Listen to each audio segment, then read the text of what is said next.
E Bharat news राजनीतिक, आर्थिक, सामाजिक, मनोरंजन, खेल, विज्ञान, अंतर्राष्ट्रीय, क्षेत्रीय और स्थानिक समाचार सबसे पहले आप तक। जूम इन कर सुरेश, जूम।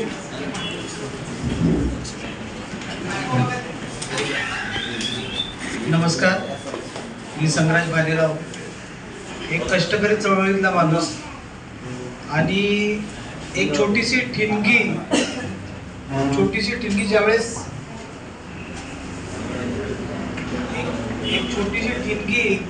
पेटते आणि त्याची भला मोठा भडका होत असतो, हे आपण पाहिलेलं महाराष्ट्रामध्ये तसं झालेलं आहे। एक छोटीशी घटना अंतरवली सराटीतून जी पेटली आज अखंड भारतामध्ये आहे। तर येथील शासनाला विनंती आहे, कष्टकऱ्यांना कोणतीच जात नसते मित्र। कष्टकरी हा सर्व जाती धर्माचा पंथाचा असतो, त्याला फक्त एकच असते त्याची जात, ती म्हणजे त्याची रोजी रोटी। आणि ह्या भाकरीचा प्रश्न सुटत नाही।